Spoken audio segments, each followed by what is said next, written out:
Well, Dee, we are here. The day has finally come. We have a few things to discuss. Yes, we do.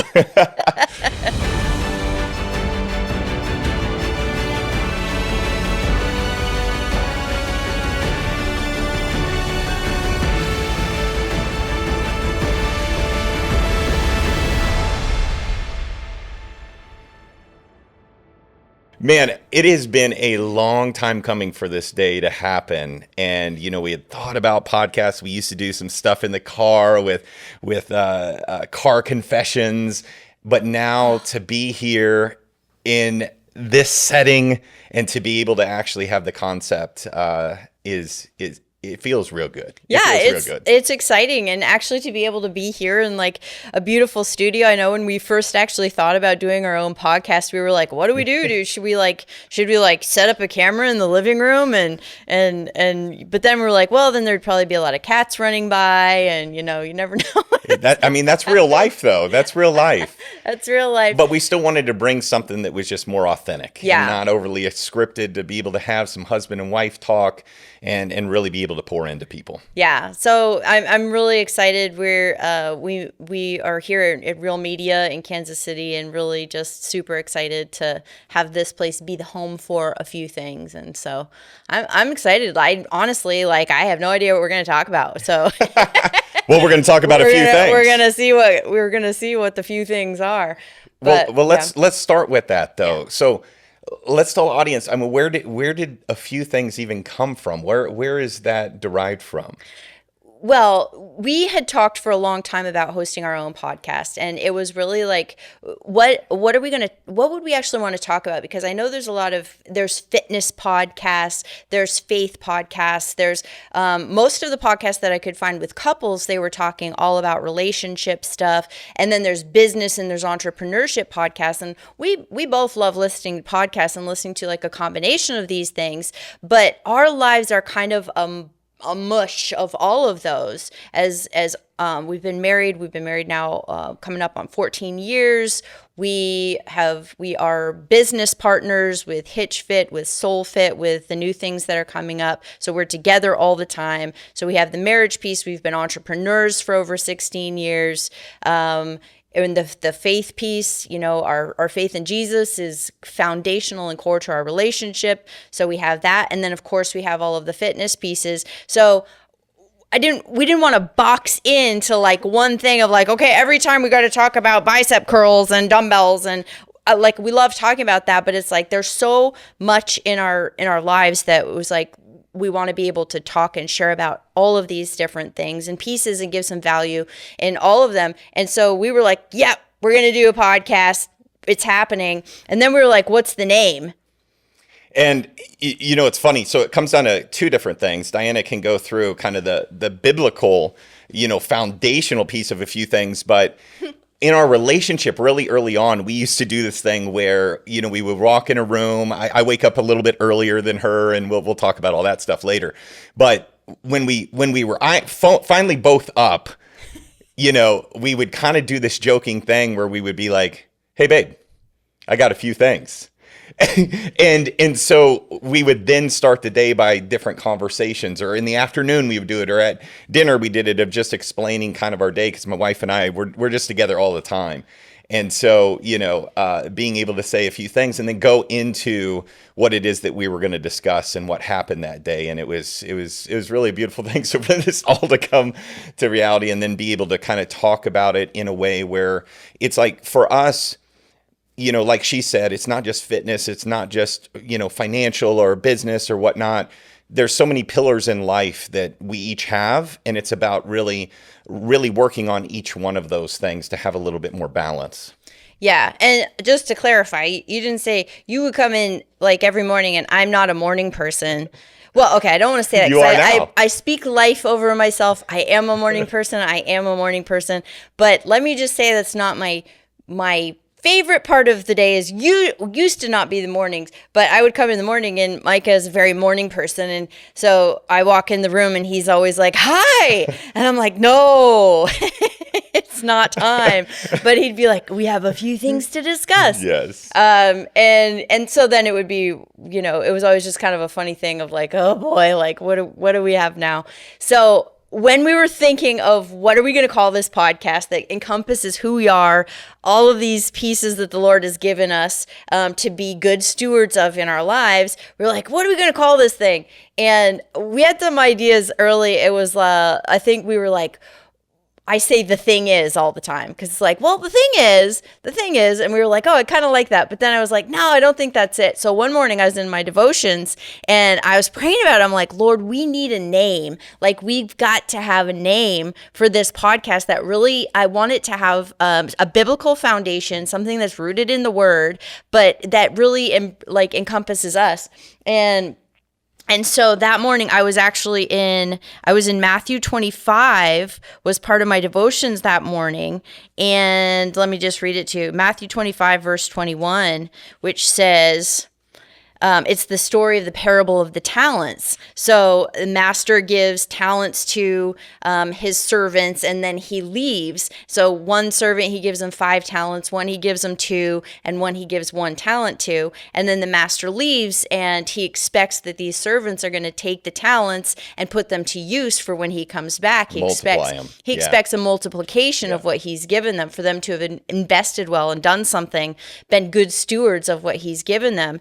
And so I was reading through that parable of the talents, and verse 21, the master comes back, and the servant that he'd given the 5 talents to was like, hey, I invested well. I've got 5 more talents. And so I went from 5 to 10. He multiplied it. And the master replied, well done, good and faithful servant. You've been faithful with a few things. I will put you in charge of many things. Come and share in your master's happiness. And as soon as I read it, I was like, oh, there it is. There it is. I was like, it's a few things. Yeah. And so it's the goal here is to take what the Lord's given us in stories and in value and in lessons that he's taught us, and be able to be good stewards of those by sharing them and by hopefully bringing some value into the lives of others. So we are going to be faithful with a few things. Faithful with a few things. And I think stewardship is such an important thing. Yeah. With an opportunity that you may get and just, a gift that you're given and how you take care of that. And, we have a few things that we can discuss today, with stewardship that was positive and some that, we didn't do as well with. Yeah. And I think it's important to kind of lay both of those out. And that gains that discernment and that wisdom going forward. Yeah, I think so. And it's like, it's one of those things where, when I look at our lives and like we're always wanting so badly to be good stewards of the things that, what did he put in your hand? Like, did he give you 1 thing, 2 things, 5 things, whatever he gave you, like, are we being good stewards of all of those? And when we were talking about this, I was like, and yeah, there's a lot of times we have not been good stewards also. There's things I feel like, yes, we've done a good job in that. But then when I think back, I'm like, but is it really helpful for people to hear, oh, look at how great we've been good stewards of everything our whole life? And that's not the truth. That's not the reality. And I there's grace in that too. Like the Lord knows that we're not going to be perfect stewards of everything. But I think in those moments when we're not, he gives us a chance to be like, okay, hey, I want to actually be a good steward of this. And I think there's just grace in that we can always turn things around and start using what he's given us to good purpose too. One of my things was my health. Yeah. That was one of my things. I have a transformation journey where over 20 years ago, I went through a 50-pound weight loss. But before that time, I was not being a good steward of my health. I was in a really bad place. I was compulsive overeating. I was emotionally not in a good place. I had not done a trauma healing, gone through that to like heal some places that I was filling up with food. But I realized I wasn't being a good steward of my body and of my health, and things were starting to deteriorate, and I had the chance to turn that around. So that was one thing that I thought of, that I was like, yeah, I was really not stewarding well this gift of a body that I've been given. And the Lord gave me a chance and gave me an opportunity. He gives us all an opportunity every single day to turn that around. But for me, that was a big one of like recognizing, here's a gift I've been given. One of the coolest gifts that we've been given is this gift of a body, and I'm not being a good steward of it. And over this last 20 years, there's been tweaking and refining even of, okay, you're doing good here, and now I need you to do better. Yeah, for me, the one thing that steps in my mind is, I had turned my eyes and heart away from the Lord when I was younger, and I started straying away from stuff I had gone through, some horrific things that I'd gone through. And I just remember like the people, the places, and the things, all that I was kind of surrounding myself with was things that was like toxic to me, and I was in a lot of pain, and I just didn't understand and whatnot. And, I remember thinking to myself at that point, I was like, it just felt so dark. It felt like a place where I was like, I'm surrounding myself with these sorts of people, and I'm getting this sort of outcome. And I remember, you were a part of that, a big part of that. And I would always hear the Lord and just be like, man, just stay on the path. Just stay on the path. I have big things for you. And then he brought me you, which is a story for later. And I was able to get my heart and my eyes back to the Lord. And then the stewardship in general, it started amplifying in a way where I started recognizing like, man, I've been given so many gifts, even though I went through horrific things, that I got to use the platforms that I have for positivity. So I've dedicated my life to impacting people in a way of like through my own story and that vulnerability and that pain into purpose. Yeah. It's been really cool to see, and just being able to, I think with good stewardship, it's like we get to grow into it too. Like an investment always takes time. So even when I think of that story, it wasn't, I don't think it tells us how long the master was gone for, but he was gone for quite some time, which would have given those servants actually time to invest and time to, we don't know if the guy who had 5 talents, if he like went out the gate and he was like, best investment ever, doubled it. Yeah, what did he do? Or he may have messed up sometimes. How did he double it? He may have like invested, he may have like spread it out, and one thing didn't work, but one thing did. And so then he was able to double down on that. Yeah, he didn't go all in. It doesn't actually give us the entire investment strategy, but I think that's where it's like we can kind of I believe that there's some grace in that story of it, and the master was gone for a period of time. Yeah. So they had time to figure those things out. Yeah. And the interesting story, the part of that story is the guy who had the 1 talent. If you read that in Matthew 25, he buried the talent and he hid it in the ground because he was afraid of losing it. And then the master, he was not happy. He was not happy with him when he came back, because he was like, I gave you this because I wanted you to go out there and use it. And and you didn't use it. And so even recently, even in like the last few months, as I've been just kind of thinking about what we're going to talk about here, it's kind of been doing an inventory of, is there anything in me that I have taken and buried in the sand? Like, what things have I taken and buried in the sand because maybe I'm afraid? Maybe I'm afraid of what would happen if I use that talent. Will I be criticized? Will I fail at using that? And it's actually been some hard work to do, to take a look at like what's actually been hidden, what things, because there's some things that were like, hey, here's the talent, and then there's like, is there pieces that were like, I'm keeping this hidden because I'm afraid of what's going to happen? Yeah, I mean it's a valid point, and I think all of us, and everyone that's watching, I mean, think about those talents that you have that maybe you haven't fully gone and applied in your life. Gifts that are stolen, because maybe if someone else or someone said something or whatnot. If you have gifts, use them. They can impact so many people's lives. Be good stewards of those talents you can multiply. And when I think about multiplication, you can think financially, you can think that. But for me, it has always been about how many lives, if I transform this one man's life, how many people's lives can be transformed through that one person that I don't even know about. Yeah. That maybe after I'm gone and I'm up in heaven and then I'm like, oh my gosh, like Yeah. how much it multiplies. And so that's kind of how I look at every opportunity that I get with each person. Yeah, and I like to think of it as like the ripple effects. You know, it's like we're given gifts. We're given gifts so that they can flow through us. They're not real like I think that's the whole thing is like it's not that they're just given for us. They're given to us so that they can flow through us and so that they can be used by others, and then maybe our gift is what plants the seed of a new gift in somebody else, or that waters a seed that's already in them that helps that gift grow up in them. So it really is, I think the older I've gotten, it's really just been this thing of like, we're pouring it all out. We're taking all of the gifts and we're digging into everything. We're just gonna put them all out there and all of those talents, and we're gonna invest them and not be fearful of did that investment work or not, because maybe that doesn't work, but you learn a lesson from it. It made me actually, what you just said is from a financial standpoint, it made me think of just another thing that we've done, like that wasn't a good stewardship in a financial way.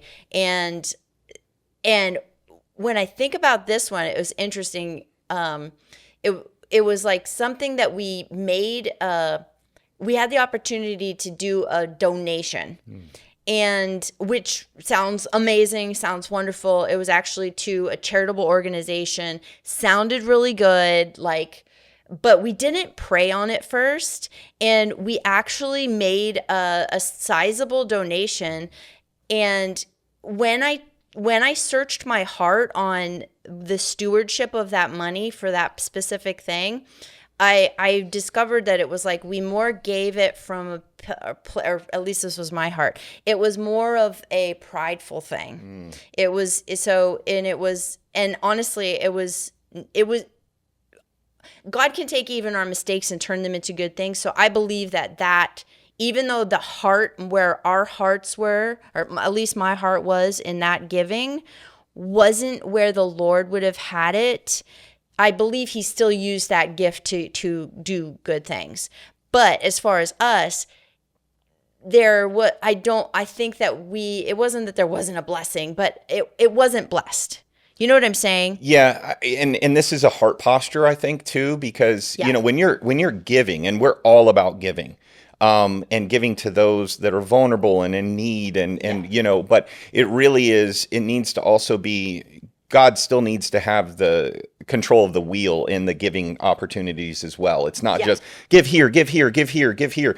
It's about, you know, I need for you to help these people or this person or whatnot. And we didn't pray about it. And you kind of almost get into this thing. And now looking back at it as you're talking about this, I think, you know, if we give, what are we getting in return type of feel? And that sounds, that's really bad. And, you know, I know a lot of people have thought that way. I definitely, I'm with you on that one decision. And it was a sizable amount of money. And that was a difficult thing. So, you know, I just encourage everybody that's watching, like, always just, you know, take it to the Lord, or really, you know, get in and think about where this money's going and what it's going to be used for. And again, even bad choices can be used for something very good. Yeah. But for us, our heart posture with this particular give was not where it needed to be. Well, and that's what I had to check myself with, because I'm like, if I'm being a good steward of things, it also has to be in the right heart posture too. And it can't be from a heart posture of pride and arrogance and look what I've done. And like I said, that was just one when I was thinking, and I can think of plenty of other times that we've made bonehead choices, but that one like came out because it's one of those things that like, I'm like, Lord, please, I pray that money went and did beautiful, amazing things and did kingdom work. I believe that it did, but forgive me for the heart posture that I was in, because it wasn't actually good stewardship of what you gave me, because my heart posture was wrong. And so for me, that was one. And we can think of so many business things too, where we just didn't bring them to the Lord. And then we weren't good stewards, and then we lost money, or we screwed up, or we, you know, but again, we always always learn something. So that's why there's so much grace in this. We poor steward.